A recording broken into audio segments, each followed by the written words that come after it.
सत श्री अकाल जी। स्वागत है तुहाडा साडे प्लेटफॉर्म मास्टर क्लासिस पटियाला ते। जिवें कि तुसीं थंबनेल भी देख लिया होऊगा ते साडी ये वीडियो बेसिकली PS टैट, क्योंकि असीं ये स्पष्ट कर चुके हैं कि मास्टर क्लासिस पटियाला दा जिहड़ा ये प्लेटफॉर्म तुसीं इस वीडियो नूं साडे मास्टर क्लासिस पटियाला दे मेन चैनल ते भी देख पा रहे हो तो उहदे नाल नाल तुसीं इस वीडियो नूं मास्टर क्लासिस पटियाला दा जो टीचिंग कोर्सिस नाल संबंधित चैनल असीं नवां क्रिएट किया यूट्यूब ते उहदे ते भी तुसीं इस वीडियो नूं देख रहे हो। मैं ये स्पष्ट करदा कि असीं हुण मास्टर क्लासिस पटियाला दे इस प्लेटफॉर्म ते PS TET, ETT, NTT, master cadre ते लैक्चरार इन्हां पेपरां नूं बकायदा टारगेट करन जा रहे हैं। तो इस जिहड़ा नवां चैनल आ, जे तुसीं इहनूं साडे main channel master classes Patiala ते ही देख रहे हो तो डिस्क्रिप्शन बॉक्स 'ਚ उस चैनल का लिंक आ जिहदे ते हर रोज़ राती 8 बजे मास्टर कैडर SST की थ्योरी की क्लास जिहड़ी आ, बिकॉज वो ऑलरेडी बेशक वो साडियां रिकॉर्डिड क्लासिस ने बट असीं उन्हां नूं नाल नाल रिकॉर्ड करके तुहाडे वास्ते भेज रहे हैं।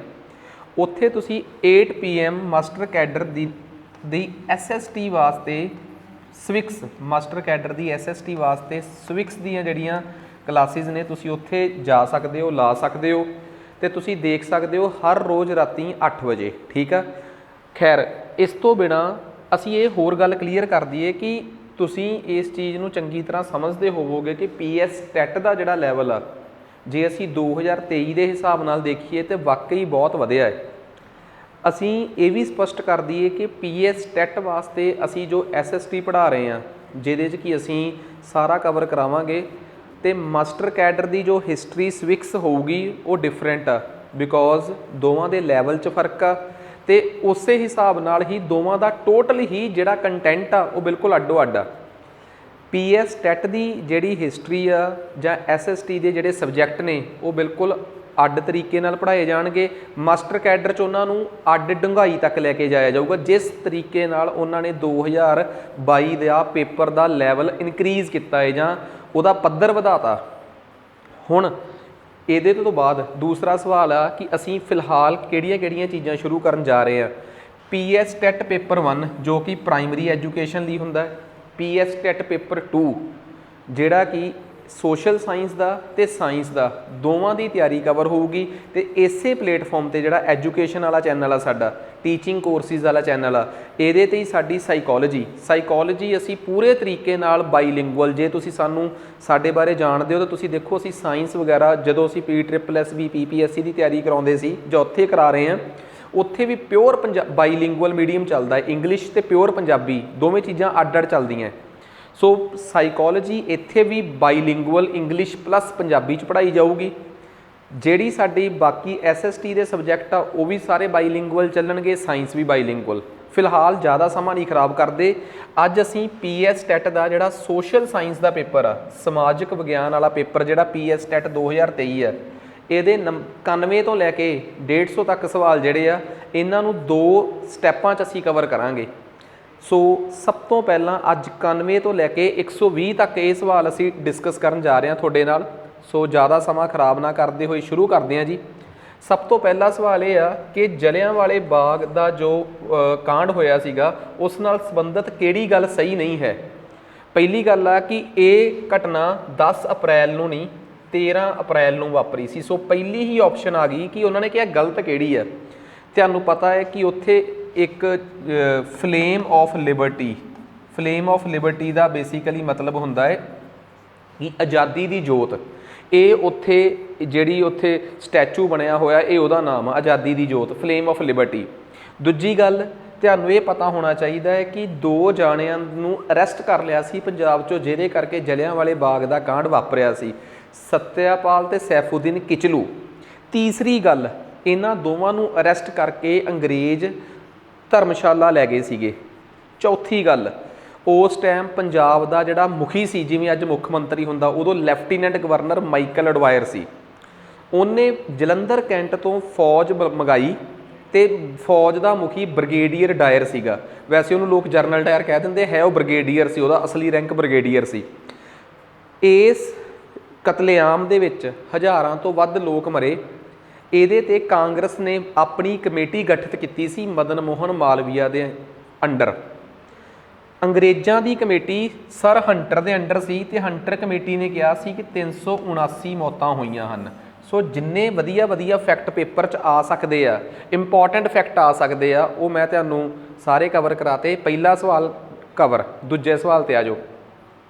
ਕਹਿੰਦੇ ਉਸ ਪ੍ਰਕਾਰ ਦੀ ਰਾਜਨੀਤੀ ਨੂੰ ਕੀ ਕਿਹਾ ਜਾਂਦਾ ਹੈ ਜਿਹਦੇ 'ਚ ਇੱਕ ਸਮੁਦਾਇ ਭਾਵ ਇੱਕ ਬਰਾਦਰੀ ਨੂੰ ਧਰਮ ਦੇ ਆਧਾਰ ਤੇ ਦੂਜੇ ਦੇ ਖਿਲਾਫ ਖੜਾ ਕਰ ਦਿੱਤਾ ਜਾਵੇ।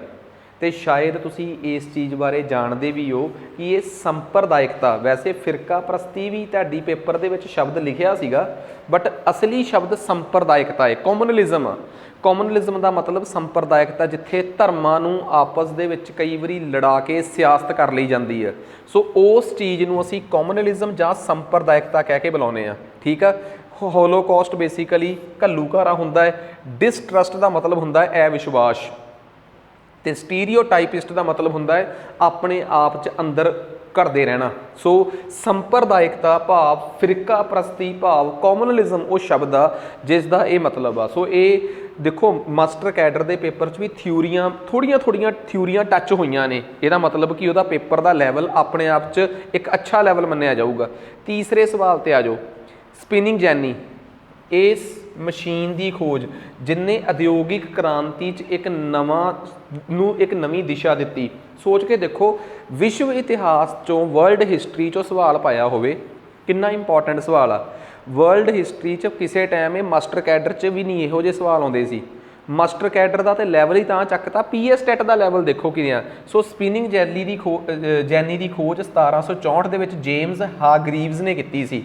ਖੈਰ ਇਹਨਾਂ 'ਚੋਂ ਕੋਈ ਵੀ ਸਹੀ ਆਨਸਰ ਨਹੀਂ ਹੈਗਾ, ਤੇ ਆਪਾਂ ਨਾ ਇਹਦੇ ਬਾਰੇ ਵਰਲਡ ਹਿਸਟਰੀ 'ਚ ਬੜਾ ਵਧੀਆ ਡਿਟੇਲ 'ਚ ਕਵਰ ਕਰਦੇ ਹੁੰਦੇ ਹਾਂ। ਸੋ ਆਈ ਥਿੰਕ ਤੁਹਾਡੇ ਪੇਪਰ 'ਚ ਇਹਦਾ ਨੰਬਰ ਕਿਸੇ ਨੂੰ ਨਹੀਂ ਦਿੱਤਾ ਗਿਆ। ਖੈਰ ਅੱਗੇ ਆ ਜਾਓ ਅਗਲੇ ਸਵਾਲ ਤੇ। ਕਹਿੰਦੇ ਚੋਲਾ, ਹੁਣ ਦੇਖੋ ਪ੍ਰਾਚੀਨ ਭਾਰਤ 'ਚੋਂ ਗੁਪਤਾਂ ਨਹੀਂ ਪੁੱਛੇ, ਮੌਰੀਅਨ ਨਹੀਂ ਪੁੱਛੇ, ਚੋਲਾ ਵੰਸ਼ ਬਾਰੇ ਪੁੱਛ ਲਿਆ। ਕਹਿੰਦੇ ਚੋਲਾ ਵੰਸ਼ ਜਿਹੜੇ ਆ ਆਪਣੇ ਜਿਹੜੇ ਲੈਂਡ ਓਨਰ ਸੀਗੇ, ਅਮੀਰ ਜਗੀਰਦਾਰਾਂ ਨੂੰ ਕੀ ਨਾਮ ਦੇ ਕੇ ਬੁਲਾਉਂਦੇ ਸੀਗੇ? ਬਿਲਕੁਲ ਮੁਬਲਿਦਲਨ, ਅਰੀਅਰ, ਵੈਲਨ। ਨਾਡੂ ਉਹ ਨਾਮ ਇਹਨਾਂ ਨੂੰ ਨਹੀਂ ਸੀ ਦਿੰਦੇ। ਇਹ ਆਪਾਂ ਜਦੋਂ ਚੋਲਾ ਵੰਸ਼ ਪੜ੍ਹਦੇ ਹਾਂ ਤੇ ਅਸੀਂ ਪੜ੍ਹਦੇ ਹਾਂ ਕਿ ਨਾਡੂ ਸ਼ਬਦ ਜਿਹੜਾ ਸੀਗਾ ਉਹ ਚੋਲਾਜ਼ ਅੱਜ ਦੇ ਬਰਾਬਰ ਤਹਿਸੀਲ ਨੂੰ ਕਹਿੰਦੇ ਸੀਗੇ। ਤਹਿਸੀਲਾਂ ਨੂੰ ਨਾਡੂ ਨਾਮ ਨਾਲ ਬੁਲਾਇਆ ਜਾਂਦਾ ਹੁੰਦਾ ਸੀਗਾ। ਸੋ ਇਹ ਗਲਤ। ਤੇ ਟਿਪੀਕਲੀ ਮੈਂ ਮੰਨਦਾ ਬਹੁਤ ਔਖਾ ਸਵਾਲ ਆ, ਕਈ ਵਾਰੀ ਆਮ ਪੜ੍ਹਾਉਂਦੇ ਹੋਏ ਬੰਦਾ ਗੌਲਦਾ ਨਹੀਂ। ਮੰਨ ਲਓ ਵਿਜੇਨਗਰ, ਬਾਹਮਣੀ ਅੰਪਾਇਰ, ਇੰਨੀ ਡਿਟੇਲ 'ਚ ਬੰਦਾ ਜਾਂਦਾ ਵੀ ਨਹੀਂ। ਇਹੋ ਜਿਹੇ ਸਵਾਲ ਤਾਂ ਐਕਸਟ੍ਰੀਮ ਲੈਵਲ ਦਾ ਔਖਾ ਸਵਾਲ ਆ। ਸੋ ਜੇ ਕੋਈ ਇਹ ਕਹਿ ਦੇ ਤਾਂ ਇਹੋ ਜਿਹਾ ਕਈ ਵਾਰੀ ਪੜ੍ਹਾਉਂਦੇ ਆਮ ਬੰਦਾ ਸਾਡੇ ਵਰਗਾ ਵੀ ਛੱਡ ਜਾਂਦਾ ਯਾਰ ਕਿ ਇੰਨੀ ਡਿਟੇਲ ਦੇ ਵਿੱਚ ਮੁਗਲਾਂ ਦਾ ਪੁੱਛਿਆ ਜਾ ਸਕਦਾ ਹੈ, ਨਾ ਬਾਹਮਣੀ ਦਾ, ਨਾ ਵਿਜੇਨਗਰ ਦਾ, ਨਾ ਚੋਲਾਸ ਦਾ। ਪਰ ਦੇਖੋ ਮੌਰੀਅਨਸ ਦੇ ਕੇਸ 'ਚ ਆਪਾਂ ਪੜ੍ਹ ਸਕਦੇ ਹਾਂ ਕਿ ਬਈ ਉਹਨਾਂ ਦੇ ਵੇਲੇ ਪਿੰਡਾਂ ਨੂੰ ਕੀ ਕਹਿੰਦੇ ਸੀ। ਮੁਗਲਾਂ ਵੇਲੇ ਪੜ੍ਹ ਲੈਂਦੇ ਹਾਂ, ਸਲਤਨਤ ਵੇਲੇ ਪੜ੍ਹ ਲੈਂਦੇ ਹਾਂ, ਚੋਲਾਸ ਵੇਲੇ, ਵਿਜੇਨਗਰ ਵੇਲੇ, ਬਾਹਮਣੀ ਅੰਪਾਇਰ ਵੇਲੇ ਅਸੀਂ ਪੜ੍ਹੀਏ ਤਾਂ ਫਿਰ ਉਹ ਸਿਲੇਬਸ ਬਹੁਤ ਐਕਸਪੈਂਡ ਹੋ ਜਾਂਦਾ। ਪਰ ਪੇਪਰ 'ਚ ਇੱਕ ਦੋ ਸਵਾਲ ਐਵੇਂ ਦੇ ਹੁੰਦੇ ਆ ਨਾ ਜਿਹੜੇ ਇਸ ਕਰਕੇ ਹੁੰਦੇ ਆ ਕਿ ਬਈ ਪੇਪਰ ਨੂੰ ਔਖਾ ਕਰਨਾ ਹੁੰਦਾ। ਸੋ ਇਹਨਾਂ ਸਵਾਲਾਂ ਦੀ ਟੈਨਸ਼ਨ ਜ਼ਿਆਦਾ ਨਹੀਂ ਲਈਦੀ। ਅੱਗੇ ਆ ਜਾਓ। ਕਹਿੰਦੇ ਹੜੱਪਣ ਦੀ ਨੀਤੀ, ਡਾਕਟਰਾਈਨ ਆਫ ਲੈਪਸ। ਦੇਖੋ ਤੁਹਾਡੇ ਪੇਪਰ 'ਚ ਇਹਨੂੰ ਸਹੀ ਦੱਸਾਂ ਤਾਂ ਲੈਪਸ ਦਾ ਸਿਧਾਂਤ ਹੀ ਲਿਖਿਆ ਹੋਇਆ ਸੀਗਾ, ਅਸੀਂ ਉਵੇਂ ਹੀ ਟਾਈਪ ਕਰ ਲਿਆ, ਪਰ ਪੰਜਾਬੀ ਇਹਦੀ ਆ ਹੜੱਪਣ ਦੀ ਨੀਤੀ। ਹੜੱਪਣ ਦੀ ਨੀਤੀ ਦੇ ਤਹਿਤ ਕੀ ਗੱਲ ਕਹਿੰਦੇ ਸਹੀ ਆ? ਜੇਕਰ ਕੋਈ ਭਾਰਤੀ ਰਾਜਾ ਮਰ ਗਿਆ ਤਾਂ ਉਹਦਾ ਜਿਹੜਾ ਵੰਸ਼ਜ ਆ ਉਸ ਦਾ ਰਾਜ ਭਾਗ ਉੱਥੇ ਹੀ ਖਤਮ ਹੋ ਜਾਊਗਾ ਤੇ ਉਹ ਬ੍ਰਿਟਿਸ਼ ਈਸਟ ਇੰਡੀਆ ਕੰਪਨੀ ਦੀ ਜਾਇਦਾਦ ਹੋ ਜਾਊਗੀ। ਬਿਲਕੁਲ ਸਹੀ ਗੱਲ। ਜਿਹਨੂੰ ਅੰਗਰੇਜ਼ੀ 'ਚ ਦਿੱਕਤ ਆ ਰਹੀ ਉਹ ਪੰਜਾਬੀ 'ਚ ਪੜ੍ਹੇ, ਕਿਉਂਕਿ ਮੈਂ ਪੜ੍ਹਾ ਤਾਂ ਟਿਪੀਕਲ ਪੰਜਾਬੀ 'ਚ ਹੀ ਰਿਹਾ, ਠੀਕ ਆ। ਸੋ ਪਹਿਲੀ ਆਪਸ਼ਨ ਬਿਲਕੁਲ ਸਹੀ ਆ। ਸੋ ਜੇ ਕੋਈ ਕਵੇ ਕਿ ਭਾਰਤੀ ਰਾਜੇ ਆਪਣੀ ਸੈਨਾ ਨਹੀਂ ਸੀ ਰੱਖ ਸਕਦੇ, ਇਹ ਸਬਸਿਡਰੀ ਅਲਾਇੰਸ ਭਾਵ ਸਹਾਇਕ ਗੱਠਜੋੜ ਦੀ ਨੀਤੀ ਸੀ। ਜੇ ਤੁਸੀਂ ਪੜ੍ਹਿਆ ਹੋਵੇ ਇਹ ਚੀਜ਼ਾਂ ਨਾ, ਜਦੋਂ ਹੁਣ ਆਪਾਂ ਮਤਲਬ ਕਿ ਜੇ ਤੁਸੀਂ ਇਸ ਚੈਨਲ ਨੂੰ ਸਬਸਕ੍ਰਾਈਬ ਕਰਦੇ ਹੋ ਤਾਂ ਇਹਦੇ 'ਚ ਮਾਡਰਨ ਹਿਸਟਰੀ ਜਿਹੜੀ ਆ ਆਧੁਨਿਕ ਭਾਰਤ, ਇਹ ਤਾਂ ਅਸੀਂ ਚਲਾਉਣੀ ਆ PS ਟੈਟ ਦੇ ਲੈਵਲ ਦੀ YouTube ਤੇ ਜਿਹੜੀ ਸਿਵਿਕਸ ਆ ਉਹ ਅਸੀਂ ਚਲਾਉਣੀ ਆ ਮਾਸਟਰ ਕੈਡਰ ਦੇ ਲੈਵਲ ਦੀ, ਜਾਣੀ ਕਿ ਐਡਵਾਂਸ ਕਰਕੇ, ਤਾਂ ਕਿ ਤੁਹਾਨੂੰ ਫਰਕ ਪਤਾ ਲੱਗੇ ਕਿ ਫਰਕ ਹੈ ਕੀ ਆ। ਫਿਰ ਸਾਈਕੋ ਦੇ ਲੈਕਚਰ ਤਾਂ ਤੁਸੀਂ ਮਾਸਟਰ ਕਲਾਸਿਸ ਦਾ ਜਿਹੜਾ ਥੱਲੇ ਚੈੱਕ ਕਰ ਲਓ ਕਿ ਟੀਚਿੰਗ ਕੋਰਸਿਸ ਵਾਲਾ ਚੈਨਲ ਹੀ ਆ, ਨਹੀਂ ਤਾਂ ਡਿਸਕ੍ਰਿਪਸ਼ਨ ਬਾਕਸ ਜਾ ਕੇ ਉੱਥੋਂ ਤੁਸੀਂ ਇਹਨੂੰ ਸ਼ੇਅਰ ਕਰ ਲਓ, ਸਪੋਰਟ ਕਰੋ, ਤਾਂ ਕਿ ਇਹਦੇ 'ਚ ਅਸੀਂ ਨਵਾਂ ਕੰਟੈਂਟ ਜਿਹੜਾ ਐਜੂਕੇਸ਼ਨ ਨਾਲ ਰਿਲੇਟਡ ਆ ਉਹ ਜ਼ਰੂਰ ਪੜ੍ਹਾਈਏ। ਅੱਗੇ ਆ ਜਾਓ ਜੀ।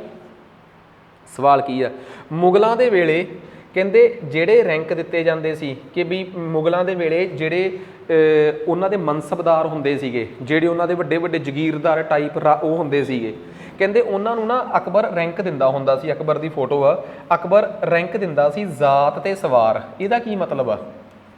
ਅਸਲ ਦੇ ਵਿੱਚ ਇਹ ਸੀਗਾ ਕਿ ਜਿੱਥੋਂ ਇਹ ਪਤਾ ਲੱਗਦਾ ਸੀਗਾ ਕਿ ਇਸ ਮਨਸਬਦਾਰ ਦੀ, ਇਸ ਜਗੀਰਦਾਰ ਨੂੰ ਮਨਸਬਦਾਰੀ ਸਿਸਟਮ ਮੰਗੋਲੀਆ ਤੋਂ ਲੈ ਕੇ ਆਇਆ ਸੀ ਅਕਬਰ ਦੇ ਵੰਸ਼ਜ ਜਿਹੜੇ ਆ।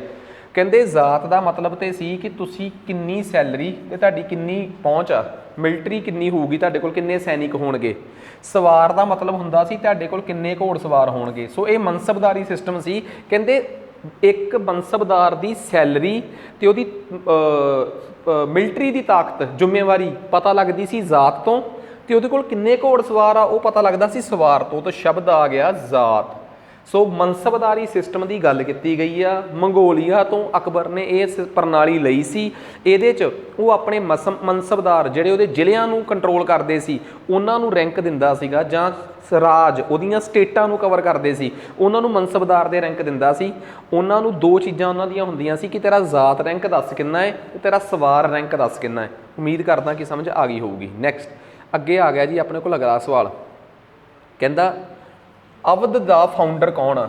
ਮੱਧਕਾਲੀਨ ਭਾਰਤ ਦੇ ਵਿੱਚ ਅਵਧ ਦਾ ਸੰਥਾਪਕ ਕੌਣ ਆ? ਮਤਲਬ ਅਵਧ ਕਿੰਨੇ ਬਣਾਇਆ ਸੀਗਾ? ਹੁਣ ਤੁਹਾਨੂੰ ਪਤਾ ਹੋਣਾ ਚਾਹੀਦਾ ਹੈ ਕਿ ਜਦੋਂ ਔਰੰਗਜ਼ੇਬ ਦੀ ਮੌਤ ਹੋ ਜਾਂਦੀ ਹੈ ਉਸ ਤੋਂ ਬਾਅਦ ਬਹਾਦਰ ਸ਼ਾਹ ਰਾਜਾ ਬਣਦਾ ਹੈ। ਉਸ ਤੋਂ ਬਾਅਦ ਜਹੰਨਦ ਸ਼ਾਹ, ਫਾਰੂਕ ਸਿਆਰ ਦੇ ਵੇਲੇ ਜਿਹੜੇ ਨੇੜੇ ਤੇੜੇ ਦੇ ਇਲਾਕਿਆਂ ਦੇ ਰਾਜੇ ਹੁੰਦੇ ਆ, ਗਵਰਨਰ ਟਾਈਪ ਹੁੰਦੇ ਆ, ਉਹ ਬਗਾਵਤ ਕਰਨਾ ਸ਼ੁਰੂ ਕਰ ਦਿੰਦੇ ਆ। ਫਾਰੂਕ ਸਿਆਰ ਦੇ ਵੇਲੇ ਬੰਗਾਲ ਦਾ ਮੁਰਸ਼ਿਦ ਕੁਲੀ ਖਾਨ 1717 'ਚ ਕਹਿੰਦਾ ਮੈਂ ਬੰਗਾਲ ਨੂੰ ਦਿੱਲੀ ਤੋਂ ਅੱਡ ਕਰਨ ਜਾ ਰਿਹਾ, ਚੱਕੋ ਵੀ ਕਰ ਲਓ ਕੀ ਕਰੋਗੇ। 1724 'ਚ ਅਵਧ ਜਿਹੜਾ ਕਿ ਅੱਜ ਦਾ ਲਖਨਊ ਦਾ ਇਲਾਕਾ ਹੈ, ਉੱਥੋਂ ਦਾ ਨਵਾਬ ਸੀਗਾ ਬਹਿਰੋਨ ਉਲ ਮੁਲਕ ਸੱਦਤ ਖਾਨ। ਉਹ ਕਹਿੰਦਾ ਜੀ ਮੈਂ ਅਵਧ ਨੂੰ ਵੀ ਅੱਡ ਬਣਾਤਾ। 1724 'ਚ ਹੀ ਨਿਜ਼ਾਮ ਉਲ ਮੁਲਕ ਕਹਿੰਦਾ ਮੈਂ ਹੈਦਰਾਬਾਦ ਵੀ ਅੱਡ ਕਰ ਰਿਹਾ। ਦਿੱਲੀ ਤੋਂ ਆਜ਼ਾਦੀ ਮਿਲਣ ਤੋਂ ਬਾਅਦ, ਆਪਣੇ ਆਪ ਨੂੰ ਆਜ਼ਾਦੀ ਦਿਵਾਉਣ ਤੋਂ ਬਾਅਦ, ਕਹਿੰਦੇ ਆ ਕਿ ਬਹਿਰੋਨ ਉਲ ਮੁਲਕ ਸੱਦਤ ਖਾਨ ਨੇ ਆਜ਼ਾਦ ਅਵਧ ਦੀ ਨੀਂਹ 1724 'ਚ ਰੱਖੀ ਸੀਗੀ। ਸਟੋਰੀ ਸਮਝ ਆ ਗਈ? ਬਾਕੀ ਤਾਂ ਮੈਂ ਮਾਡਰਨ ਹਿਸਟਰੀ 'ਚ ਡਿਟੇਲ ਕਵਰ ਕਰਾਂਗੀ। ਖੈਰ ਅੱਗੇ ਆ ਜਾਓ।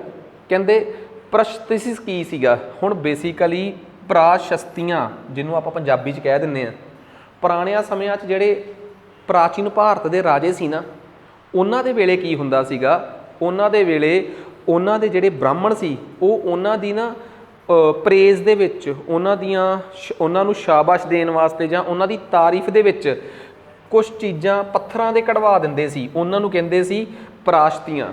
ਸੋ ਬੇਸਿਕਲੀ ਪ੍ਰਾਸ਼ਤੀਆਂ ਦਾ ਮਤਲਬ ਸੀ ਵਿਸ਼ੇਸ਼ ਪ੍ਰਕਾਰ ਦੀਆਂ ਕਾਵਿ ਲਿਖਤਾਂ ਜੋ ਬ੍ਰਾਹਮਣਾਂ ਦੁਆਰਾ ਸ਼ਾਸਕਾਂ ਦੀ ਪ੍ਰੇਜ਼ ਭਾਵ ਪ੍ਰਸ਼ੰਸਾ 'ਚ ਲਿਖਵਾਈਆਂ ਜਾਂਦੀਆਂ ਸੀ। ਪੱਥਰਾਂ ਦੇ ਕਢਵਾਤੀਆਂ, ਪਿੱਲਰਾਂ ਦੇ ਕਢਵਾਤੀਆਂ। ਸੋ ਇਹ ਪ੍ਰਾਚੀਨ ਭਾਰਤ ਵਿੱਚ ਇੱਕ ਬਹੁਤ ਮਸ਼ਹੂਰ ਚੀਜ਼ ਸੀਗੀ। ਸੋ ਇਹ ਜ਼ਿਆਦਾਤਰ ਤੁਸੀਂ ਦੇਖੋ ਗੁਪਤਾ ਕਾਲ ਤੇ ਗੁਪਤਾ ਕਾਲ ਮੌਰਿਅਨਸ ਤੋਂ ਬਾਅਦ ਬਹੁਤ ਸਾਰੀਆਂ ਪ੍ਰਾਸ਼ਤੀਆਂ ਉਸ ਵੇਲੇ ਦੇ ਬ੍ਰਾਹਮਣਾਂ ਨੇ ਆਪਣੇ ਰਾਜਿਆਂ ਦੀ ਪ੍ਰਸ਼ੰਸਾ ਦੇ ਵਿੱਚ ਲਿਖਵਾਈਆਂ ਸੀ। ਖੈਰ ਆ ਜਾਓ ਅੱਗੇ ਚੱਲਦੇ ਹਾਂ ਆਪਾਂ। ਅਗਲਾ ਸਵਾਲ ਆਪਣੇ ਕੋਲ ਆ ਗਿਆ। ਕਹਿੰਦੇ ਇੱਕ ਆਪਣੇ ਕੋਲ ਆਬਜ਼ਰਵੇਟਰੀ, ਜਿਹਨੂੰ ਆਪਾਂ ਪੰਜਾਬੀ 'ਚ ਕਹਿ ਦਿੰਦੇ ਹਾਂ ਨਿਰੀਖਣਸ਼ਾਲਾ। ਇਹ ਨਿਰੀਖਣਸ਼ਾਲਾ ਦਾ ਮਤਲਬ ਕੀ ਹੁੰਦਾ? ਦੇਖੋ ਜਿਹੜੇ ਨਾ ਪੁਰਾਣੇ ਸਮਿਆਂ ਦੇ ਵਿੱਚ 18ਵੀਂ ਸਦੀ 'ਚ ਇੱਕ ਰਾਜਾ ਹੋਇਆ ਹੈ ਜੈ ਸਿੰਘ, ਰਾਜਸਥਾਨ ਦਾ ਰਾਜਾ ਸੀ ਜੈ ਸਿੰਘ, ਠੀਕ ਆ। ਮੁਗਲਾਂ ਦੇ ਬਹੁਤ ਨੇੜੇ ਸੀ। ਕਹਿੰਦੇ ਮੁਗਲ ਇਹਨੂੰ ਸਵਾਈ ਜੈ ਸਿੰਘ ਕਹਿ ਕੇ ਬੁਲਾਉਂਦੇ ਸੀਗੇ। ਸਵਾਈ ਇਸ ਕਰਕੇ ਕਿ ਜੇ ਬਾਕੀ ਇੱਕ ਆ ਤਾਂ ਤੂੰ ਸਵਾ ਉਹਨਾਂ ਤੋਂ, ਮਤਲਬ ਕਿ 25% ਤੂੰ ਉਹਨਾਂ ਤੋਂ ਵੱਧ ਘੈਂਟ ਆ, ਤੂੰ ਉਹਨਾਂ ਦਾ 125%, ਸਵਾ ਦਾ ਮਤਲਬ 1/4 ਤੂੰ ਉਹਨਾਂ ਤੋਂ ਵਧੀਆ ਹੈ। ਇਹਨੂੰ ਸਵਾਈ ਜੈ ਸਿੰਘ ਦੀ ਉਪਾਧੀ ਵੀ ਮਿਲੀ ਹੋਈ ਸੀ ਜੈ ਸਿੰਘ ਨੂੰ। ਇਸ ਰਾਜੇ ਨੇ ਦਿੱਲੀ ਦਾ ਜੰਤਰ ਮੰਤਰ ਤੇ ਐਵੇਂ ਦੀਆਂ ਹੀ ਕੁਝ ਹੋਰ ਨਿਰੀਖਣਸ਼ਾਲਾਵਾਂ, ਆਬਜ਼ਰਵੇਟਰੀਜ਼ ਰਾਜਸਥਾਨ 'ਚ ਵੀ ਬਣਾਈਆਂ, ਉੱਤਰ ਭਾਰਤ 'ਚ ਕਈ ਜਗ੍ਹਾ 'ਤੇ ਬਣਵਾਈਆਂ, ਜਿੱਥੋਂ ਕਿ ਤੁਸੀਂ ਸੂਰਜ ਦੀ ਦੂਰੀ ਤੇ ਇਸ ਤੋਂ ਬਿਨਾਂ ਹੋਰ ਗ੍ਰਹਿਾਂ ਦੀ ਗਤੀ ਤੇ ਐਸਟਰੋਨੋਮੀ ਦਾ ਮਤਲਬ ਹੁੰਦਾ ਹੈ ਕਿ ਤੁਸੀਂ ਆਕਾਸ਼ ਦੀ ਜਾਣਕਾਰੀ ਹਾਸਲ ਕਰ ਸਕਦੇ ਹੋ। ਕੋਈ ਜੋਤਿਸ਼ ਵਗੈਰਾ ਨਹੀਂ, ਆਕਾਸ਼ ਦੀ ਜਾਣਕਾਰੀ ਹਾਸਲ ਕਰਨ ਵਾਸਤੇ ਨਿਰੀਖਣਸ਼ਾਲਾਵਾਂ, ਜਿੰਨੀਆਂ ਵੀ ਆਬਜ਼ਰਵੇਟਰੀ ਸੀਗੀਆਂ ਉਹਨਾਂ 'ਚੋਂ ਸਭ ਤੋਂ ਮਸ਼ਹੂਰ ਆਬਜ਼ਰਵੇਟਰੀ ਇਹਦੀ ਜੰਤਰ ਮੰਤਰ ਆਬਜ਼ਰਵੇਟਰੀ ਦਿੱਲੀ ਵਾਲੀ ਸੀ। सो इस तरीके दीयां जंतर मंतर ऑब्जरवेटरीज उन्हें कई बनवाइयां, जयपुर च भी बनवाइयां, उज्जैन च भी बनवाइयां, एक अद्धी वाराणसी आई थिंक नहीं वाराणसी नहीं बनाई, दिल्ली दे विच भी जंतर मंतर बनवाया सी उन्हें, सिर्फ इस करके कि दिन रात दा समझ आ सके ते होर जो भी आकाश दे विच क्रियावां हुंदियां उन्हां दा समझ आ सके, स्पेस दे विच होण वालीआं एक्टिविटीज़ दा पता लग सके। ते बनवाउण वाले दा नाम सी Sawai Jai Singh. Most important question आ। सो ये मध्यकालीन भारत चों सवाल चक्किया इन्हां ने। सवाल आ गया कहंदे सिख 17वीं सदी दे विच, ठीक आ, which system protection in the 17th, देखो पेपर सवाल पाउण वालिआं को थोड़ी जी गलती हो गई आ। आई थिंक ये ट्रेंड 18वीं सदी का सीगा। 18वीं सदी च सिख जिहड़े सी ਉਹ ਲੋਕਾਂ ਕੋਲੋਂ ਰਾਖੀ ਕਰਦੇ ਸੀ ਲੋਕਾਂ ਦੀ, ਤੇ ਉਹਦੇ ਬਦਲੇ 20% ਟੈਕਸ ਵਸੂਲਦੇ ਹੁੰਦੇ ਸੀਗੇ। ਸੋ ਕਿਹਾ ਜਾਂਦਾ ਕਿ ਉਹ ਰਾਖੀ ਦੇ ਬਦਲੇ ਲੋਕਾਂ ਦੀ ਪ੍ਰੋਟੈਕਸ਼ਨ ਦੇ ਬਦਲੇ ਕਲਟੀਵੇਟਰਸ ਜਿਹੜੇ ਉਸ ਟਾਈਮ ਕਿਸਾਨ ਹੁੰਦੇ ਸੀ ਉਹਨਾਂ ਤੋਂ ਜਿਹੜਾ ਟੈਕਸ ਲਿਆ ਜਾਂਦਾ ਸੀ ਉਸ ਟੈਕਸ ਨੂੰ ਕੀ ਕਿਹਾ ਜਾਂਦਾ ਸੀ? ਰਾਖੀ ਕਰ। ਰਾਖੀ ਟੈਕਸ ਕੀ? ਅਸੀਂ ਤੁਹਾਡੀ ਰਾਖੀ ਕਰਾਂਗੇ, ਸੁਰੱਖਿਆ ਕਰਾਂਗੇ, ਤੁਹਾਨੂੰ ਸੇਵ ਕਰਾਂਗੇ। ਐਵੇਂ ਦਾ ਟੈਕਸ ਹੀ ਮਰਾਠੇ ਵੀ ਲੈਂਦੇ ਸੀ, ਤੇ ਜਿਹੜੇ ਵੀ ਬੰਦੇ ਦਾ ਸ਼ਾਸਕ ਦੇ ਤੌਰ ਤੇ ਰਾਜ ਹੋਊਗਾ ਉਹ ਜ਼ਰੂਰ ਲੈਂਦਾ ਹੋਊਗਾ। ਸਿੱਖਾਂ ਦੇ ਵੇਲੇ ਇਹ ਟੈਕਸ ਪੰਜਾਬ ਦੀ ਬੈਲਟ ਦੇ ਵਿੱਚ 18ਵੀਂ ਸਦੀ 'ਚ ਪ੍ਰਚਲਿਤ ਹੋਇਆ। ਖੈਰ ਚਲੋ ਆਪਾਂ ਨੂੰ ਇਹ ਨਹੀਂ ਕਿ 17ਵੀਂ 18ਵੀਂ, ਬਸ ਆਪਾਂ ਨੂੰ ਸਵਾਲ ਦਾ ਜਵਾਬ ਪਤਾ ਹੋਣਾ ਚਾਹੀਦਾ ਹੈ। ਸੋ ਮੈਂ ਤੁਹਾਨੂੰ ਇੱਕ ਗੱਲ ਸਾਫ਼ ਤੇ ਸਪਸ਼ਟ ਦੱਸਦਾ ਕਿ ਤੁਸੀਂ ਸਾਡੇ ਕੋਲ ਜੇ ਇਸ ਟਾਈਮ ਜਿਹੜੀ ਤਿਆਰੀ ਕਰ ਰਹੇ ਹੋ, PS TET paper 1, PS ETT, PS TET paper 2 का SST, सारे सबजैक्ट चाहे साइको आ, अंग्रेजी आ, पंजाबी, साइको तो बाईलिंगुअल होगी, अंग्रेजी तो पंजाबी अपने मीडियम च, SST असी बिल्कुल पंजाबी मीडियम च पढ़ावांगे। PS टैट पेपर 2 च साइंस मैथ वाला भी, साइको अंग्रेजी पंजाबी तो वही होगी, साइंस मैथ साडा इत्थे बाईलिंगुअल, कल्ला अंग्रेजी च नहीं बाईलिंगुअल होऊगा। मास्टर कैडर ते लैक्चरार, PPSC का जिहड़ा प्रिंसीपल का पेपर होंदा वो भी टीचर दे सकते हैं, तुहानूं पता ही है। PS टैट पेपर 1 की पूरी तैयारी बाईलिंगुअल, ठीक है, अंग्रेजी प्लस पंजाबी च कवर होगी। सो इस तो बिना ETT पेपर 2, सो इस बार किसी भी तरीके का डाउट आ तुसीं साडे इस नंबर 7708 0072 ईवन के इस तो भी बाद तुसीं साडी जिहड़ी डिस्क्रिप्शन आ जां जिथे साडा थल्ले नाम लिखिया होया उत्थे एक स्पैशल 62 वाला नंबर आ, तुसीं उहदे ते भी कॉल करके कन्फर्म कर सकते हो सारियां चीज़ां। नैक्सट आ जाओ अगे। इस तो बिना सिर्फ ये नहीं, तुसी साडे कोलों PCS पंजाब पुलिस, PSSB ते PCS वगैरह की तैयारी, किसी भी तरीके की तैयारी नाल तुसी साडे नाल जुड़ सकते हो। बस ये आ कि तुहानूं साडी ऐप एंड्रॉयड तो आ साडी ऐप आ मास्टर क्लास पटियाला, आईफोन ते माई इंस्टीट्यूट ते ORG कोड आ, तुसी ये ऐप डाउनलोड करो। उहदे ते एक टैब बनी होगी टीचिंग कोर्स वाली, तो टीचिंग कोर्स वाले उहदे ते जाणगे। PCS PPSC वाले PPSC वाली टैब ते PSSB की तैयारी करने वाले पंजाब जॉब्स की टैब ते। साडी कोशिश ये आ कि सारे सबजैक्टां का कंटेंट अड अड होवे ताकि जो लैवल हैगा है उस लैवल के मुताबिक तैयारी कराई जाए, ठीक है। सो नैक्सट अगे आ जाओ जी, ज़्यादा समा नहीं खराब करते। कहते एक अखबार आ जी, मराठी अखबार आ अपनी मतलब केसरी, ਉਹਦਾ एडिटर कौन आ? केसरी अखबार। देखो ਜਦੋਂ ਅਸੀਂ ਆਧੁਨਿਕ ਭਾਰਤ ਪੜ੍ਹਦੇ ਹਾਂ ਉਹਦੇ 'ਚ ਸਾਨੂੰ ਪਤਾ ਲੱਗਦਾ ਕਿ ਗਾਂਧੀ ਜੀ ਦੀਆਂ ਅਖਬਾਰਾਂ, ਨਹਿਰੂ ਜੀ ਦੀਆਂ ਨੈਸ਼ਨਲ ਹਾਲਾਤ ਤੇ ਕਈ ਅਖਬਾਰਾਂ, ਉਦੋਂ ਹੀ ਆਪਾਂ ਪੜ੍ਹਦੇ ਹਾਂ ਕਿ ਬਾਲ ਗੰਗਾਧਰ ਤਿਲਕ ਦੀਆਂ 2 ਅਖਬਾਰਾਂ ਬਹੁਤ ਮਸ਼ਹੂਰ ਸੀ। ਮਰਾਠੀ ਭਾਸ਼ਾ 'ਚ ਉਹਨਾਂ ਦੀ ਇੱਕ ਅਖਬਾਰ ਦਾ ਨਾਮ ਸੀ ਕੇਸਰੀ, ਤੇ ਅੰਗਰੇਜ਼ੀ ਭਾਸ਼ਾ 'ਚ ਇੱਕ ਅਖਬਾਰ ਆਉਂਦੀ ਸੀ ਮਰਾਠਾ। ਆਹ ਦੇਖੋ ਮਰਾਠਾ ਉਹਨਾਂ ਦੀ ਅੰਗਰੇਜ਼ੀ ਭਾਸ਼ਾ 'ਚ, ਜੇ ਤੁਸੀਂ ਦੇਖੋਗੇ ਆ ਅੰਗਰੇਜ਼ੀ ਭਾਸ਼ਾ ਦੀ ਅਖਬਾਰ ਆ। ਸੋ ਮਰਾਠੀ ਭਾਸ਼ਾ 'ਚ ਉਹਨਾਂ ਦੀ ਅਖਬਾਰ ਸੀ ਕੇਸਰੀ ਤੇ अंग्रेजी भाषा च उन्होंने किताब सी मराठा। तो ये दोवें बाल गंगाधर तिलक महाराष्ट्र चों ये एक बड़े गर्म ख्याली प्रकार के लीडर सी। बाल पाल लाल दी तिकड़ी च इन्हां दा नाम बहुत मशहूर सीगा। सो नैक्सट अगे आ जाओ जी। अगे अपने कोल अगला सवाल आ गया, कहंदा राखवें जंगल, रिजर्व फॉरेस्ट, सुरक्षित जंगल, प्रोटैक्टड फॉरेस्ट, अनकलास्ड अनवर्गित जंगल।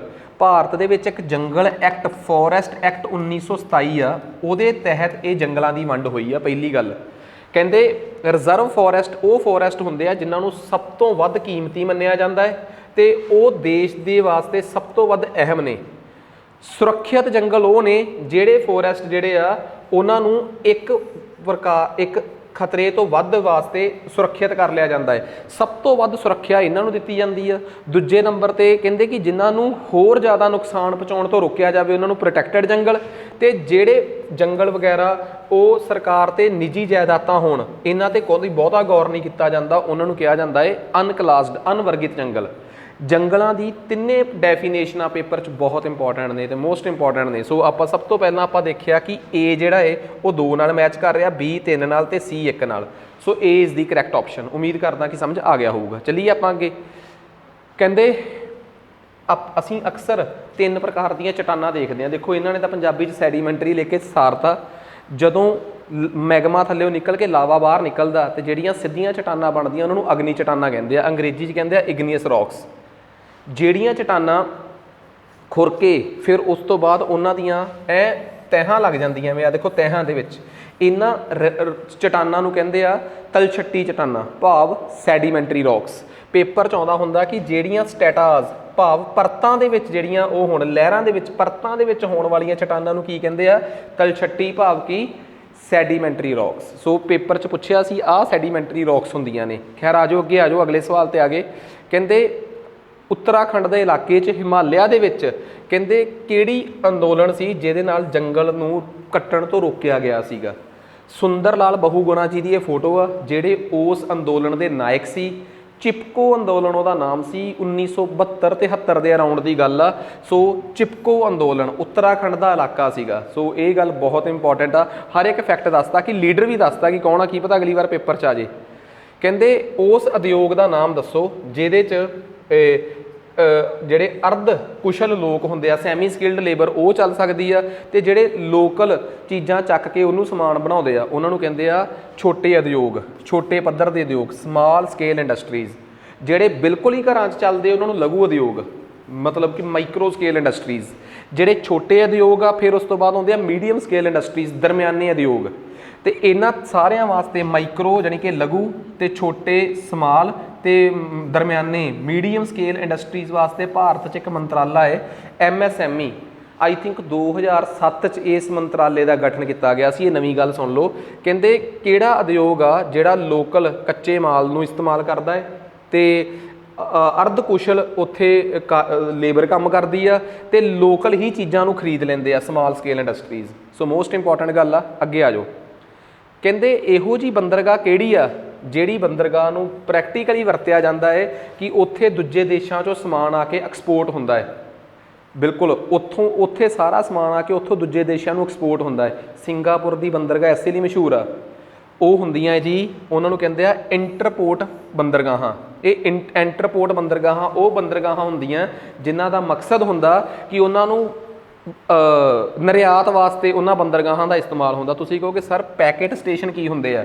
ਇਹ ਉਹ ਬੰਦਰਗਾਹਾਂ ਹੁੰਦੀਆਂ ਜਿਹੜੀਆਂ ਫੈਰੀ ਪੋਰਟਸ ਦੇ ਤੌਰ ਤੇ, ਭਾਵ ਕਿ ਲੋਕਾਂ ਦੇ ਆਉਣ ਜਾਣ ਵਾਸਤੇ ਜਿਹੜੀਆਂ ਬੰਦਰਗਾਹਾਂ ਮਸ਼ਹੂਰ ਹੁੰਦੀਆਂ ਹੈ।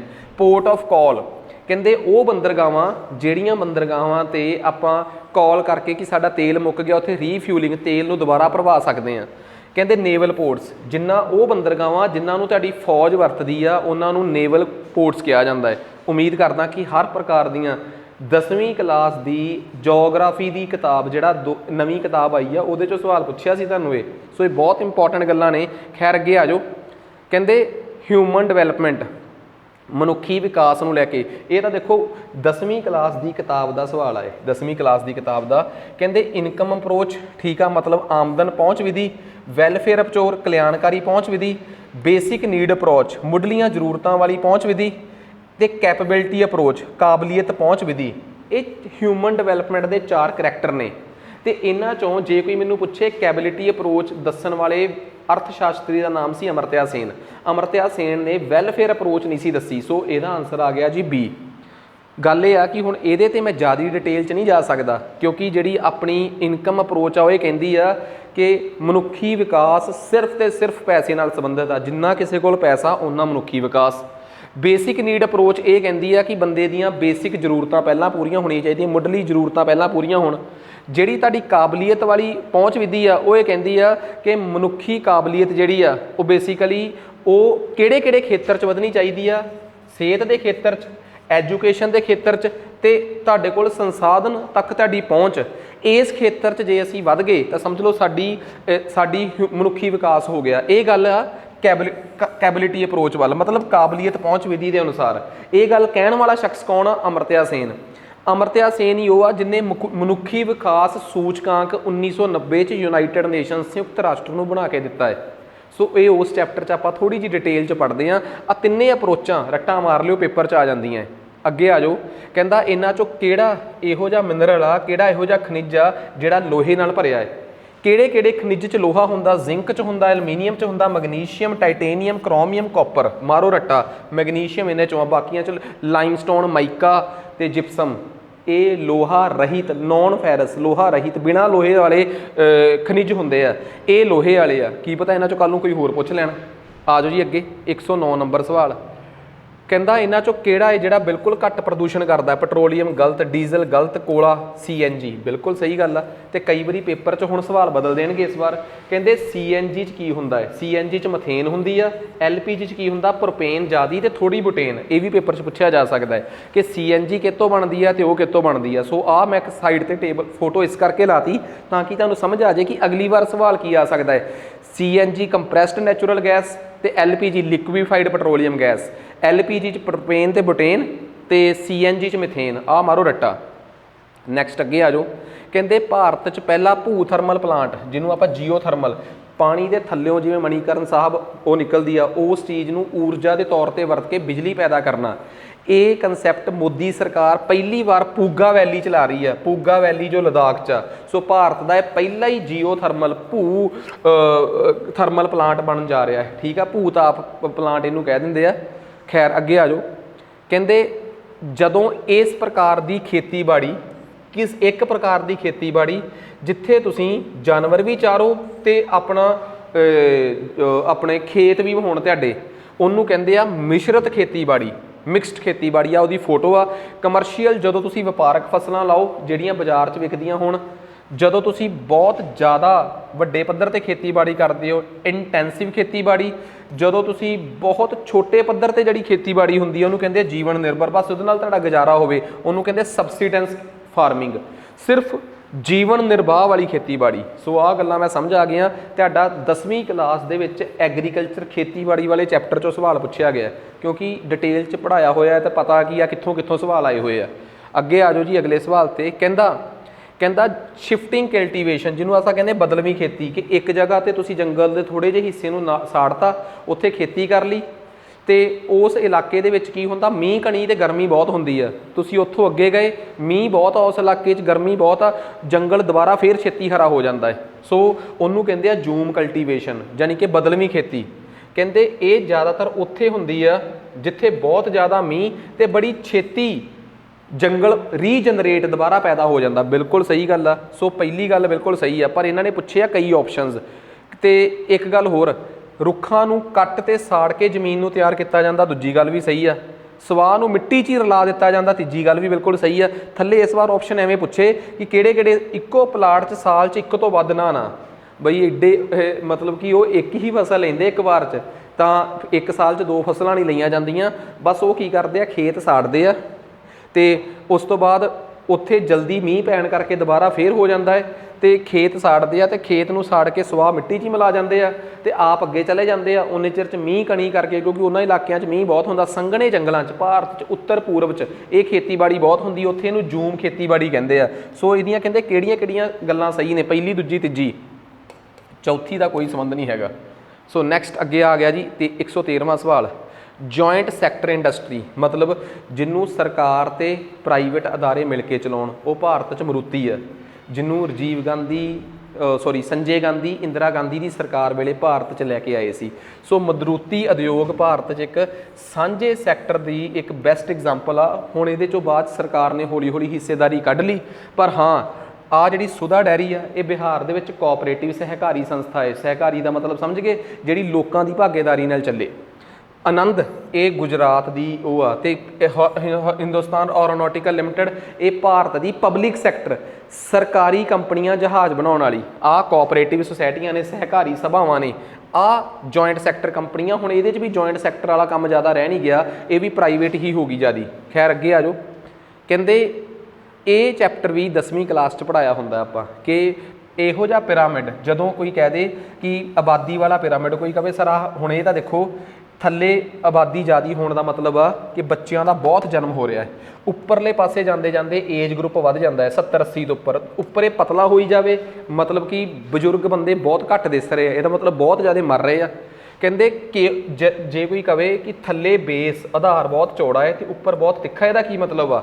ਥੱਲੇ ਬੱਚੇ ਹੁੰਦੇ ਆ, ਉੱਪਰ ਨੂੰ ਜਾਂਦੇ ਜਾਂਦੇ ਉਮਰ ਵੱਧਦੀ ਆ, ਉੱਪਰੋਂ ਪਤਲਾ ਹੋਣ ਦਾ ਮਤਲਬ ਵੱਡੀ ਉਮਰ ਦੇ ਲੋਕ ਘੱਟ ਆ, ਥੱਲਿਓਂ ਚੌੜੇ ਦਾ ਮਤਲਬ ਵੱਡੀ ਉਮਰ ਦੇ ਬਹੁਤ ਛੋਟੀ ਉਮਰ ਦੇ ਲੋਕ ਬਹੁਤ ਜ਼ਿਆਦੇ ਆ। ਮਤਲਬ ਕੀ ਹੋਇਆ? ਉਹ ਦੇਸ਼ ਜਿੱਥੇ ਜਨਮ ਦਰ ਬਹੁਤ ਜ਼ਿਆਦੀ ਆ, ਥੱਲਿਓਂ ਬੇਸ ਜ਼ਿਆਦਾ ਹੈ, ਮੌਤ ਦਰ ਬਹੁਤ ਜ਼ਿਆਦੀ ਆ, ਉੱਪਰੋਂ ਪਤਲਾ ਹੈ, ਕਿਉਂਕਿ ਜੇ ਮੌਤ ਦਰ ਜ਼ਿਆਦੀ ਆ ਤਾਂ ਹੀ ਉੱਪਰੋਂ ਪਤਲਾ, ਉੱਪਰ ਹੈ ਹੀ ਨਹੀਂ ਕੁਛ। ਸੋ ਇਹ ਉਹ ਦੇਸ਼ ਜਿਸ ਦੇ ਵਿੱਚ ਜਨਮ ਦਰ ਤੇ ਮੌਤ ਦਰ ਦੋਵੇਂ ਵੱਧ ਹੋਣ। ਪ੍ਰੈਕਟੀਕਲੀ ਦੱਸੋ, ਕਹਾਣੀ ਸਮਝ ਆ ਗਈ। ਨੈਕਸਟ ਉਸ ਤੋਂ ਬਾਅਦ ਆ ਗਿਆ ਆਪਣੇ ਕੋਲ ਟੋਰਿਡ ਜ਼ੋਨ। ਹੁਣ ਦੇਖੋ ਬੜੀ ਲੰਮੀਆਂ ਲੰਮੀਆਂ ਲੈਣਾ ਹੈ ਪਰ ਅੰਦਰ ਕੁਛ ਵੀ ਨਹੀਂ ਸੀ ਇਹਦੇ 'ਚ। ਜੇ ਤੁਹਾਨੂੰ ਆਹ ਚੀਜ਼ ਪਤਾ ਹੋਵੇ ਕਿ ਆਹ ਟੋਰਿਡ ਜ਼ੋਨ ਹੁੰਦੀ ਹੈ, ਇਹਨੂੰ ਟ੍ਰੋਪੀਕਲ ਵੀ ਕਹਿ ਦਿੰਦੇ, ਊਸ਼ਣ ਖੇਤਰ। ਊਸ਼ਣ ਖੇਤਰ ਇਹ ਅਰਧ ਊਸ਼ਣ ਖੇਤਰ, ਇਹ ਸ਼ੀਤ ਖੇਤਰ, ਇਹ ਸ਼ੀਤ ਊਸ਼ਣ ਕਹਿ ਦਿੰਦੇ ਆ, ਟੈਂਪਰੇਟ ਦਰਮਿਆਨੀ ਗਰਮੀ। ਕਹਿੰਦੇ ਸੂਰਜ ਦਾ ਇਹ ਹਿੱਸਾ ਧਰਤੀ ਦਾ ਹੈ ਜਿੱਥੇ ਸੂਰਜ ਸਾਲ 'ਚ ਘੱਟੋ ਘੱਟ ਇੱਕ ਵਾਰ ਤਾਂ ਸਿਰ ਦੇ ਉੱਪਰ ਦੀ ਲੰਘ ਕੇ ਜਾਂਦਾ ਹੀ ਹੈ, ਘੱਟੋ ਘੱਟ 2-2 ਵਾਰ ਜਾਂਦਾ ਹੈ। ਸੋ ਇੱਥੇ ਇੱਕ ਵਾਰ ਵੀ ਸਿਰ ਤੇ ਤਿੱਖਾ ਨਹੀਂ ਪੈਂਦਾ ਸੂਰਜ, ਇੱਥੇ ਤਾਂ ਸੂਰਜ ਜਾਂਦਾ ਹੀ ਨਹੀਂ, ਉਹਦੀ ਰੋਸ਼ਨੀ ਵੀ ਬਹੁਤ ਘੱਟ ਜਾਂਦੀ ਆ। ਕਹਿੰਦੇ ਟੋਰਿਡ ਜ਼ੋਨ ਜਿਹੜਾ ਊਸ਼ਣ ਖੇਤਰ ਆ, ਕਹਿੰਦਾ ਇਹ ਉਹ ਆ ਜਿੱਥੇ ਘੱਟੋ ਘੱਟ ਸਾਲ 'ਚ ਇੱਕ ਵਾਰ ਸਿਰ ਤੇ ਸੂਰਜ ਸਿੱਧਾ ਜ਼ਰੂਰ ਪੈਂਦਾ ਹੈ। ਤੇ ਇਹ ਟ੍ਰੋਪਿਕ ਆਫ ਕੈਂਸਰ ਤੇ ਟ੍ਰੋਪਿਕ ਆਫ ਕੈਪਰੀਕੋਰਨ ਭਾਵ ਕਰਕ ਰੇਖਾ ਤੇ ਮਕਰ ਰੇਖਾ ਦੇ ਵਿਚਲਾ ਖੇਤਰਫਲ ਹੁੰਦਾ 23.5 ਡਿਗਰੀ ਉੱਤੇ ਤੇ 23.5 ਡਿਗਰੀ ਥੱਲੇ ਦੇ ਵਿੱਚ। ਉਮੀਦ ਕਰਦਾ ਕਿ ਇਹ ਕਹਾਣੀ ਚੰਗੀ ਤਰ੍ਹਾਂ ਸਮਝ ਆ ਗਈ ਹੋਊਗੀ। ਸੋ ਇਹ ਇਹਦਾ ਇੱਕ ਆਨਸਰ ਆ। ਇਹਨੂੰ ਆਪਾਂ ਅਕਸ਼ਾਂਸ਼ ਦੇਸ਼ਾਂਤਰ ਪੜ੍ਹਦੇ ਹੋਏ ਚੰਗੀ ਤਰ੍ਹਾਂ ਡਿਟੇਲ 'ਚ ਕਵਰ ਕਰਦੇ ਹੀ ਆ। ਨੈਕਸਟ ਅੱਗੇ ਆ ਜਾਓ। ਕਹਿੰਦੇ ਧਰਤੀ ਦੀ ਕਰਸਟ ਹੁੰਦੀ ਆ ਸਭ ਤੋਂ ਉੱਪਰਲੀ ਭੂ ਪਾਪੜੀ, ਉਹਦੇ 'ਚ ਕਿਹੜੇ ਕਿਹੜੇ ਮਿਨਰਲ ਮਿਲਦੇ ਆ, ਕਿਹੜੇ ਕਿਹੜੇ ਖਣਿਜ ਮਿਲਦੇ ਆ? ਸਿਆਲ ਮਤਲਬ ਸਿਲੀਕੌਨ ਤੇ ਐਲੂਮੀਨੀਅਮ। ਉਸ ਤੋਂ ਥੱਲੇ ਹੁੰਦੀ ਆ ਮੈਂਟਲ, ਥੱਲੇ ਧਰਤੀ ਦੇ ਵਿੱਚ ਉੱਥੇ ਮਿਲਦੇ ਆ ਸੀਮਾ, ਸਿਲੀਕਾ ਪਲੱਸ ਮੈਗਨੀਸ਼ੀਅਮ। ਉਸ ਤੋਂ ਥੱਲੇ ਹੁੰਦੀ ਕੋਰ, ਉਹਦੇ 'ਚ ਮਿਲਦੇ ਆ ਨਾਈਫ, Ni ਮਤਲਬ ਨਿਕਲ ਤੇ Fe ਫੈਰਸ ਲੋਹੇ ਦਾ ਹੀ ਦੂਜਾ ਨਾਮ ਆ, ਆਇਰਨ ਦਾ ਦੂਜਾ ਨਾਮ ਆ। ਜੇ ਤੁਹਾਨੂੰ ਕਿਸੇ ਨੇ ਪੁੱਛ ਲਿਆ ਕਿ ਕਰਸਟ 'ਚ ਭੂ ਪਾਪੜੀ 'ਚ ਕੀ ਮਿਲਦੇ ਆ, ਤੁਸੀਂ ਕਹਿਣਾ ਸਿਆਲ, ਸਿਲਿਕਾ ਪਲੱਸ ਐਲੂਮੀਨੀਅਮ। ਨਿਕਲ ਪਲੱਸ ਆਇਰਨ ਇਹ ਮਿਲਦੇ ਆ ਕੋਰ ਦੇ ਵਿੱਚ, ਠੀਕ ਆ। ਤੇ ਸਿਲਿਕਾ ਪਲੱਸ ਮੈਗਨੀਸ਼ੀਅਮ ਮਿਲਦੇ ਆ ਮੈਂਟਲ, ਜਿਹੜੀ ਵਿੱਚ ਵਾਲੀ ਪਰਤ ਆ ਉਹਦੇ 'ਚ। ਸੋ ਅੱਗੇ ਆ ਗਿਆ ਜੀ 117ਵਾਂ ਸਵਾਲ, ਠੀਕ ਆ। 117ਵੇਂ ਸਵਾਲ ਨੂੰ ਸਮਝਦੇ ਆ। ਕਹਿੰਦੇ ਅਸਹਿਯੋਗ ਅੰਦੋਲਨ ਜਿਹੜਾ ਗਾਂਧੀ ਨੇ ਬੰਦ ਕੀਤਾ ਸੀ 1920 'ਚ ਸ਼ੁਰੂ ਹੋਇਆ ਸੀ ਤੇ 22 'ਚ ਫਰਵਰੀ 22 'ਚ ਚੌਰੀ ਚੌਰਾ ਦੀ ਘਟਨਾ ਤੋਂ ਬਾਅਦ ਇਹਨੂੰ ਬੰਦ ਕਰਨਾ ਪੈ ਗਿਆ ਸੀ, ਕਿਉਂਕਿ ਚੌਰੀ ਚੌਰਾ 'ਚ ਇੱਕ ਬਹੁਤ ਵੱਡੇ ਪੱਧਰ ਤੇ ਹਿੰਸਾ ਹੋ ਗਈ ਸੀ। ਉਸ ਤੋਂ ਬਾਅਦ ਇਸ ਨੂੰ ਬੰਦ ਕੀਤਾ ਸੀ ਮਹਾਤਮਾ ਗਾਂਧੀ ਨੇ 1920 ਦੇ ਵਿੱਚ ਇਹਨੂੰ ਸ਼ੁਰੂ ਕੀਤਾ ਸੀ ਤੇ ਇੱਕ ਸਪੈਸ਼ਲ ਨਾਗਪੁਰ 'ਚ ਸੈਸ਼ਨ ਲਾ ਕੇ ਕਾਂਗਰਸ ਨੇ ਅਸਹਿਯੋਗ ਅੰਦੋਲਨ ਨੂੰ ਸਤੰਬਰ ਦੇ ਸਪੈਸ਼ਲ ਸੈਸ਼ਨ 'ਚ ਲਾਲਾ ਲਾਜਪਤ ਰਾਏ ਦੀ ਅਧਿਕਸ਼ਤਾ 'ਚ ਸ਼ੁਰੂ ਕਰਤਾ ਸੀ। ਇਹੋ ਜਿਹੇ ਸਵਾਲ ਅੱਜ ਦੇ ਜ਼ਮਾਨੇ 'ਚ ਆ ਰਹੇ ਆ। ਦੇਖੋ ਕਿੰਨਾ ਵਧੀਆ ਸਵਾਲ ਆ। ਕਹਿੰਦੇ 1905 'ਚ ਭਾਰਤ ਮਾਤਾ ਬਣੀ ਸੀ। ਅੱਜ ਅਸੀਂ ਕਈ ਵਾਰੀ ਬੜਾ ਅਗਰੈਸਿਵ ਰੂਪ ਦਿਖਾ ਦਿੰਦੇ ਆ ਭਾਰਤ ਮਾਤਾ ਦਾ, ਬੜਾ ਰੋਹ ਵਾਲਾ, ਪਰ ਉਸ ਵੇਲੇ ਰਵਿੰਦਰ ਨਾਥ ਟੈਗੋਰ ਦੇ ਭਰਾ ਅਰਵਿੰਦ ਨਾਥ ਟੈਗੋਰ ਜਿਹੜੇ ਕਿ ਪੇਂਟਰ ਸੀ ਤੇ ਰਵਿੰਦਰ ਨਾਥ ਟੈਗੋਰ ਦੇ ਸ਼ਾਂਤੀ ਨਿਕੇਤਨ ਆਸ਼ਰਮ ਨਾਲ ਜੁੜੇ ਹੋਏ ਸੀ, ਉਹਨਾਂ ਨੇ ਭਾਰਤ ਮਾਤਾ ਦੀ ਪਹਿਲੀ ਤਸਵੀਰ ਇਸ ਤਰੀਕੇ ਨਾਲ ਤਿਆਰ ਕੀਤੀ ਸੀ ਤੇ ਸਵਦੇਸ਼ੀ ਲਹਿਰ ਦੇ ਵਿੱਚ ਇਹਨੂੰ ਵੱਧ ਤੋਂ ਵੱਧ ਵਰਤਿਆ ਗਿਆ ਸੀ। 1905 'ਚ ਸਵਦੇਸ਼ੀ ਲਹਿਰ ਕਿਉਂ ਸ਼ੁਰੂ ਹੋਈ ਸੀ? ਕਿਉਂਕਿ ਅੰਗਰੇਜ਼ਾਂ ਨੇ ਬੰਗਾਲ ਦੀ ਵੰਡ ਕਰਤੀ ਸੀ। 16 ਅਕਤੂਬਰ 1905 ਨੂੰ ਬੰਗਾਲ ਨੂੰ ਵੰਡ ਕੇ ਕਰਜ਼ਨ ਆਪ ਚਲੇ ਗਿਆ ਸੀ। ਸੋ ਆਹ ਸਟੋਰੀ ਆ ਜੀ ਸਾਰੀ। 118ਵਾਂ ਸਵਾਲ ਆਪਾਂ ਪੂਰਾ ਡਿਟੇਲ 'ਚ ਪੜ੍ਹਿਆ। 119ਵਾਂ ਸਵਾਲ ਛੋਟੇ ਔਰ ਬੜੇ ਕਾ ਸਵਾਲ। ਇਹ ਇੱਕ ਬੜੀ ਮਸ਼ਹੂਰ ਕਿਤਾਬ ਆ ਜਿਹਨੂੰ 1938 'ਚ ਕਾਸ਼ੀ ਬਾਬਾ ਨੇ ਲਿਖਿਆ ਸੀ ਤੇ ਜਾਤ ਪਾਤ ਤੇ ਇੱਕ ਬਹੁਤ ਵੱਡਾ ਟਿੱਕਾ ਕਰਦੀ ਆ। ਸੋ ਕਹਿੰਦੇ ਆ ਜੀ ਬੇਸਿਕਲੀ ਇਹ ਜਾਤ ਪਾਤ ਦੇ ਵਿੱਚ ਦੇ ਆਧਾਰ ਤੇ ਜੋ ਤੁਹਾਡੇ ਨਾਲ ਇਨਸਾਫ ਜਾਂ ਬੇਇਨਸਾਫੀ ਇਨਜਸਟਿਸ ਹੁੰਦਾ ਉਹਦੇ ਬਾਰੇ ਦੱਸਦੀ ਆ। ਨੈਕਸਟ ਉਸ ਤੋਂ ਬਾਅਦ ਅੱਗੇ ਆਪਣੇ ਕੋਲ ਆ ਗਿਆ ਜੀ ਇਹ 120ਵਾਂ। ਕਹਿੰਦੇ ਕਰਨੋਲੋਜੀਕਲ ਆਰਡਰ 'ਚ ਕਰਮਵਾਰ ਲਾਓ ਕਿਹੜੀ ਕਿਹੜੀ ਘਟਨਾ ਪਹਿਲਾਂ ਹੋਈ ਤੇ ਕਿਹੜੀ ਬਾਅਦ 'ਚ। ਕਹਿੰਦੇ ਅੰਗਰੇਜ਼ਾਂ ਨੇ ਸਹਾਇਕ ਗੱਠਜੋੜ ਜਿਹੜੀ ਆ ਉਹਦੀ ਨੀਤੀ ਅਪਣਾਈ ਵੈਲਸਲੇ ਨੇ। ਮੈਨੂੰ ਨਹੀਂ ਪਤਾ ਤੁਸੀਂ ਮਾਡਰਨ ਹਿਸਟਰੀ ਆਧੁਨਿਕ ਭਾਰਤ ਕਿੰਨਾ ਪੜ੍ਹਿਆ ਹੈ, ਪਰ ਇਹ ਘਟਨਾ 1798 ਚ ਲੈ ਕੇ ਆਇਆ ਸੀ ਵੈਲਸਲੇ। ਕਹਿੰਦੇ ਅਵਧ ਦੇ ਵਿੱਚ, ਅਵਧ ਨੂੰ ਆਪਣੇ ਕਬਜ਼ੇ 'ਚ ਕਰਕੇ 1856 ਦੇ ਵਿੱਚ ਆਪਣਾ ਨਾਮ ਸੀ ਉਹਦਾ ਡਲਹੌਜ਼ੀ ਨੇ ਉੱਥੇ ਰੈਵਨਿਊ ਸੈਟਲਮੈਂਟ ਆਪ ਸ਼ੁਰੂ ਕਰਤੀ। ਕਹਿੰਦੇ ਸਤੀ ਪ੍ਰਥਾ ਨੂੰ ਖਤਮ ਕੀਤਾ ਸੀ 1828 ਕੇ 29 ਦੇ ਵਿੱਚ ਵਿਲੀਅਮ ਬੈਂਟਿਕ ਨੇ 28 ਚ ਬੰਗਾਲ 'ਚ, ਤੇ ਫਿਰ ਅਗਲੇ ਸਾਲ ਉੱਥੇ ਝਾਂਸੀ ਦੀ ਰਾਣੀ 1857 ਦੇ ਵਿੱਚ ਸ਼ਹੀਦ ਹੋਈ ਸੀ ਆਪਣੀ ਗਵਾਲੀਅਰ ਦੇ ਨੇੜੇ। ਝਾਂਸੀ ਦੀ ਰਾਣੀ ਸੀ, ਗਵਾਲੀਅਰ ਕੋਲ ਸ਼ਹੀਦ ਹੋਈ ਸੀ। ਕਹਿੰਦੇ ਕਿਹੜੀਆਂ ਕਿਹੜੀਆਂ ਘਟਨਾਵਾਂ ਕਦੋਂ ਕਦੋਂ ਵਾਪਰੀਆਂ, ਪਹਿਲਾਂ ਆਊਗੀ 1, ਫਿਰ 2, ਫਿਰ 3, ਫਿਰ 4। ਹੁਣ ਇਹਨਾਂ ਸਾਰਿਆਂ ਬਾਰੇ ਆਪੋ ਆਪਣਾ ਇੱਕ ਕੰਟੈਕਸਟ ਆ, ਸਮਝਣ ਵਾਲੀ ਗੱਲ ਆ। ਖੈਰ ਉਹ ਤਾਂ ਹੁਣ ਆਪਾਂ ਹਜੇ ਨਹੀਂ ਕਰ ਸਕਦੇ, ਬਟ ਆਨਸਰ ਆਪਾਂ ਨੂੰ ਕਲੀਅਰ ਹੋ ਗਿਆ ਕਿ ਇਹ ਸਾਰੀਆਂ ਘਟਨਾਵਾਂ ਦੀ ਸਟੋਰੀ ਜਿਹਨੂੰ ਪਤਾ ਹੋਊਗੀ ਉਹ ਕੱਢ ਸਕਦਾ ਜੀ। ਇਹਨੂੰ ਆ ਗਿਆ ਜੀ 120ਵਾਂ। ਤਾਂ ਮੈਂ ਤੁਹਾਡੀ ਜਾਣਕਾਰੀ ਲਈ ਜ਼ਰੂਰ ਦੱਸਦਾ ਏ ਕਿ ਤੁਸੀਂ ਸਾਡੇ ਨਾਲ ਕਿਸੇ ਵੀ ਕੋਰਸ ਲਈ ਜੁੜਨਾ ਚਾਹੁੰਦੇ ਹੋ ਤਾਂ ਐਪ ਸਾਡੀ ਮਾਸਟਰ ਕਲਾਸਿਸ ਪਟਿਆਲੇ ਹੀ ਰਹੂਗੀ। ਐਂਡਰੋਇਡ ਤੇ ਮਾਸਟਰ ਆਈਫੋਨ ਵਾਲੇ ਆ ਤੇ ਉਹ ਕੋਡ ਮੰਗਣਗੇ ਆ। ਲੈਪਟਾਪ ਤੇ ਵੀ ਮਾਸਟਰ ਕਲਾਸਿਸ ਪਟਿਆਲਾ.in ਤੋਂ ਕਰ ਸਕਦੇ ਹੋ 77078। ਤੇ ਮੈਂ ਦੱਸ ਚੁੱਕਿਆ ਕਿ ਸਾਡੇ ਜਿਹੜਾ ਥੱਲੇ ਵੀਡੀਓ ਦੇ ਬਿਲਕੁਲ ਥੱਲੇ ਇੱਕ ਕਹਿ ਲਓ ਜਿੱਥੇ ਲੈਕਚਰ ਦਾ ਨਾਮ ਆਉਂਦਾ ਹੈ ਉੱਥੇ ਬਕਾਇਦਾ ਨੇਮ ਦੇ ਨਾਲ ਇੱਕ 62 ਵਾਲਾ ਨੰਬਰ ਆ, ਤੁਸੀਂ ਉਹਦੇ ਤੇ ਵੀ ਕਾਲ ਕਰਕੇ ਪਤਾ ਕਰ ਸਕਦੇ ਹੋ ਸਾਡੇ ਟੀਚਿੰਗ ਕੋਰਸਿਸ ਨਾਲ ਸੰਬੰਧਿਤ, ਤਾਂ ਸਪੈਸ਼ਲੀ ਉਸੇ ਨੰਬਰ ਤੇ। ਇਸ ਤੋਂ ਬਿਨਾਂ ਤੁਹਾਡੇ ਨੇੜੇ ਤੇੜੇ ਕੋਈ ਵੀ ਕਿਸੇ ਪੇਪਰ ਦੀ ਤਿਆਰੀ ਕਰ ਰਿਹਾ ਹੈ ਤੇ ਪੰਜਾਬੀ ਮੀਡੀਅਮ ਨਾ ਹੋਣ ਕਰਕੇ ਉਹਨਾਂ ਨੂੰ ਕਿਸੇ ਪ੍ਰਕਾਰ ਦੀ ਦਿੱਕਤ ਆ ਰਹੀ ਹੈ, ਇੱਕ ਵਾਰੀ ਸਾਡੇ ਕੰਟੈਂਟ ਨੂੰ ਜ਼ਰੂਰ ਅਪਰੋਚ ਕਰਨ ਤੇ ਸਮਝਣ।